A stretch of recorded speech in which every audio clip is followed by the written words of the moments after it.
Oh, we're gonna go over the preseason 2023 League of Legends changes. The PBE will be tomorrow before they're out. We wanted to walk with you through all the changes you can expect to see. Roll out to PBE over the next few weeks. Them a bit early this year to give us time to test changes and gather your feedback. So make sure. Yeah. Okay. A return of Chemtech Drake, which had like an 88% win rate or something really high, something insane if you got the Drag Soul, was super broken for the game. But let's see. Brand new buff and soul. Chemtech will now grant a small amount of tenacity, heal, and shield strength when slain. That's nice. Take slain with grant bonus damage when below a certain amount of health. Okay. Alongside the Chemtech Drake, the Rift will take on a new Chemtech inspired appearance featuring Zonite chemical. Okay, cool. Blast Cones will now go twice as far. I don't like that one. That sounds kind of crazy. Just gives you so much more distance to move. Any fruit will upgrade into stim fruits, no longer slowing champions that consume them. Grant a small bonus shield in addition to the usual heal. Okay, so they're just adding more combat towards the plants. That's interesting. I like the fruit, but I don't like the blast plant. That sounds kind of chaotic. Twice as far is crazy. Sky's Bloom will upgrade into Stalker's Bloom. When hit these plants, will now reveal a small circular area around the plant in a cone opposite direction it was hit. Granting movement speed. Oh, okay. That's cool. I like that one. Instead, if you have a plant next to you, you could chase people out of your jungle. That's really cool. Avatar Smites and Jungle Pets. The jungle is a dangerous place and it's dangerous to go alone, yada yada yada. These pets will acquire treats through monster kills and slowly over time, game progresses, will help them evolve. Once evolved, pets will give their own owners avatar buffs which empower them with different abilities. So this has been something that's kind of been around before. I believe with like, there's this thing called like Barrel Flare. You'd like stack it with Satan and you stack it all the way and then you get something good out of it from just farming. So it's more to just help out the AFK farming champions. Because AFK farmers kind of don't have as much carry potential in this current meta. It's more about team fighting. So I mean, I can understand it.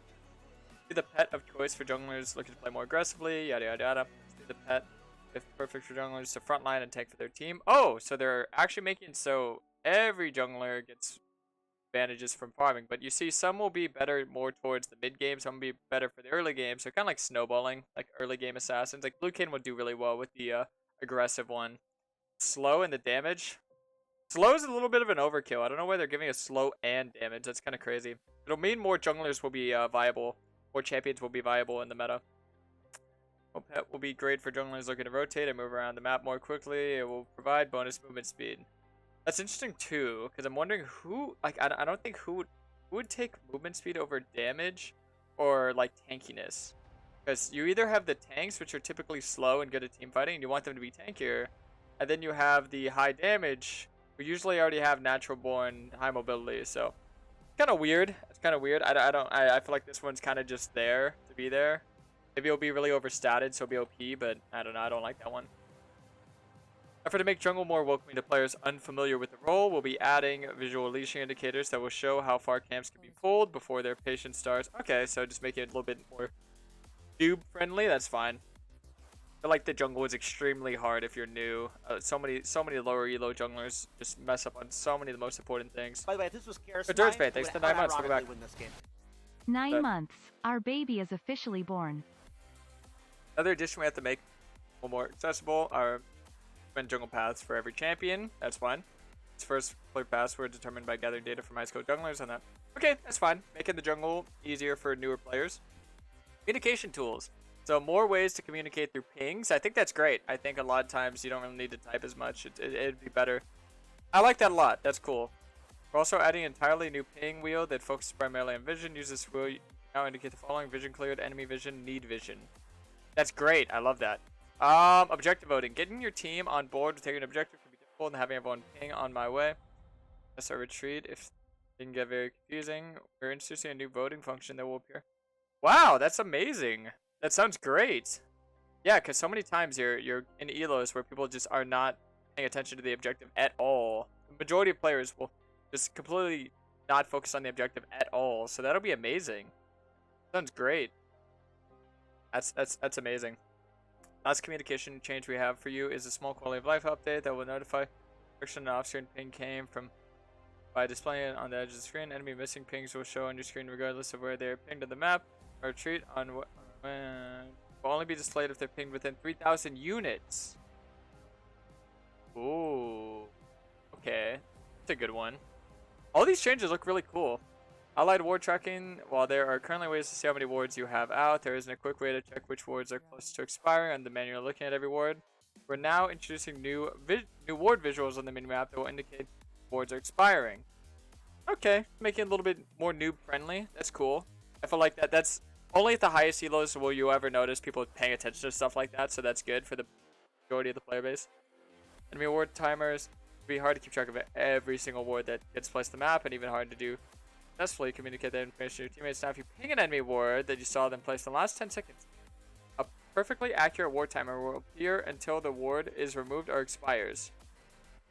Sounds great. There's going to be so many new junglers. Because so many of these things have scared off junglers, because these are the things that majority of the player base never does.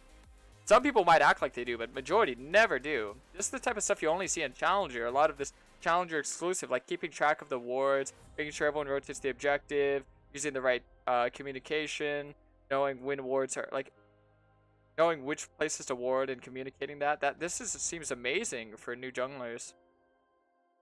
Recommended rune pitch and summoner spells, some more noob friendly stuff. Okay, I mean, yeah, all this noob friendly stuff is absolutely amazing and will make people that are not as like comfortable with the role way more comfortable. And it's not overpairing, because all the good players have already been doing this. This isn't changing anything.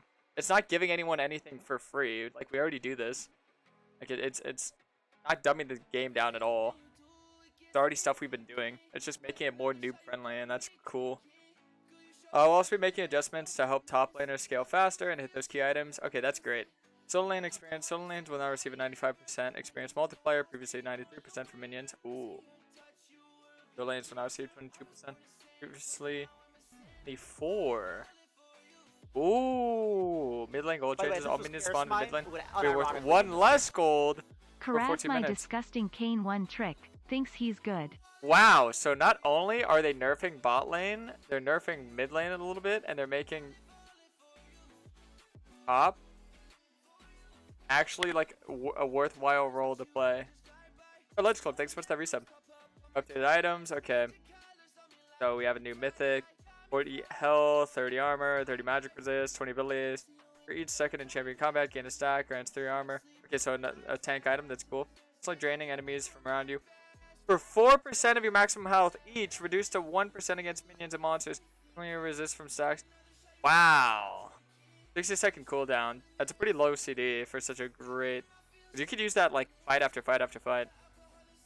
Jeez.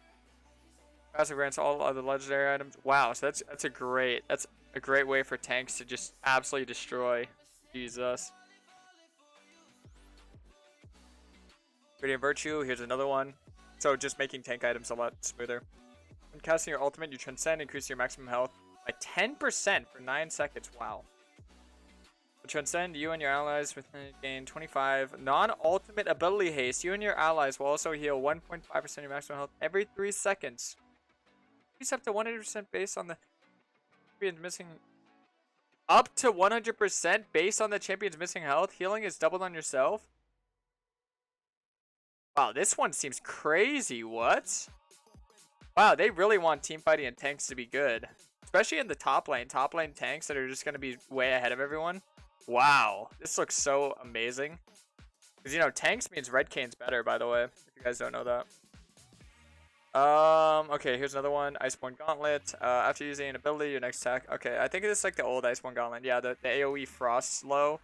That's fine. Your primary target is slowed for double the amount and has their damage against you reduced by 10%.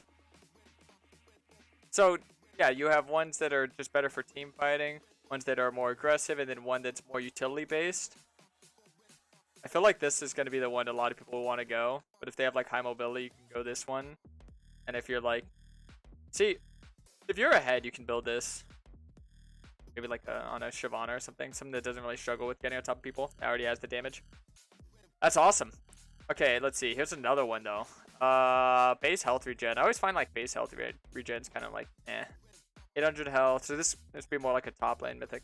There's a powerful attack against champion over 3 seconds, while with 600 range of them. The charge attack drains the target, dealing 50 plus 10% of your maximum health as bonus physical damage, and healing you for that same amount. You only gain maximum health equal to 15% of the drain.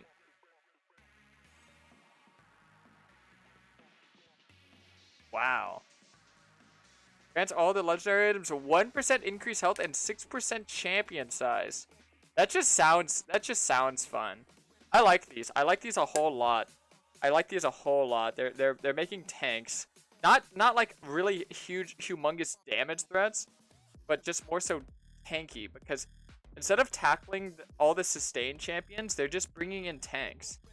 And that'll be like the answer. The drain tanks will be able to drain tanks. The tanks won't just be like brick walls. They'll actually be able to have impact. God of Ages is brought back. That's interesting. The item gains. Okay, I know what it does. It gives you 20 health, 20 mana, and 4 ability for every minute, up to 10 times. 200 health, 40 AP. Yeah, so that's like AP Bruisers. So they're bringing AP Bruisers back too. Dude, this next season looks so fun. What? Restore mana equals to 15% of damage taken from champions, and health equal to 20% of mana spent. With the health per cast, toggle abilities can only heal up to 15 health per second. Good little mana item. Yeah, I like it. This whole mask is back too. Restores mana equal to 50% of damage taken from champions. Okay, same thing. Curse nearby enemies reducing the magic resist. Nice. Champion can only be cursed by one enemy at a time. Oh! Prioritizing the most potent curse. That's awesome. So it doesn't stack. Sunfire Aegis, no longer a mythic item. Perfect. I love that. Sunfire just should not be a mythic thing. Picking or dealing damage against you. Deals yada yada yada.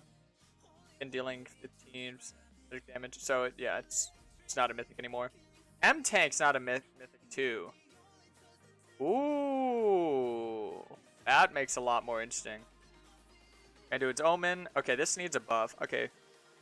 Briefly slows enemies nearby for 55 for 2 seconds. Reduce incoming damage by attacks for up to 5 to 0.35% of maximum health. Up to 40% of the attack damage. Okay, yeah. Spear Shojin is back. So if you guys don't know Spear Shojin, ultimate spells gain 6 plus 10% of bonus AD for melee champions, 4 plus 6% of bonus AD for ranged champions, ability haste reduced to 3 plus 5% of bonus AD, melee champions, 42 plus 3%, and ability haste for immobilizing champions. Gain up to 15% increased movement speed based on your missing health. That's cool. I like that a lot. Okay. Green Kayn's coming back, boys. That's what I'm excited for. We love to hear it. I mean, with all these new changes, yeah, it makes sense to have an item like Spear Shojin. With the old items, Spear Shojin was just too imbalanced, but with the new items, yeah, it makes sense. Ravenous Hydra, Cleave, yada yada yada. Are they giving it its active back? I hope they do that. Let's see. Packet abilities deal damage nearby, gain yada yada yada. Whenever you kill an enemy, stacking up to 25 AD, 5% Omnivamp. So you can get 14% Omnivamp. Boost 50% of these stacks on death. That's interesting. That's really interesting. I wish they showed how much it cost. Cost would not... You can't buy a super expensive item and get this diminishing return. You only hit target once per attack, or every 10 seconds. Cleave does not truck. Okay. Okay, well, yeah, this looks like a lot of really exciting things. A lot of really fun things. This looks amazing. I can't wait to start playing it. This looks like it'll be super cool. A lot more noob friendly, a lot more enjoyable. The old players will still have all the same enjoyment. They'll still have all the same feelings that they had. And then the new items, yeah, it just kind of is bringing team fighting a little bit more face value, but also giving top laners the option to get ahead to where split pushing could also be a high value. Now, what a lot of people are probably wondering is what will happen to Blue Kayn. Well, Blue Kayn seems to be getting thrown on the rug even further, so that kind of stinks. Blue Kayn's kind of just going to be really bad because, you know, Red Kayn's just going to shine even better. But I think overall for the game, this is healthy. That's good because Assassins are never really that healthy. I am pretty interested. I mean, Ravenous Hydra seems like it could be good depending on how much gold it costs. The stats you get for it is actually crazy. Either way, that's my thoughts on the on the preseason. We boys enjoyed.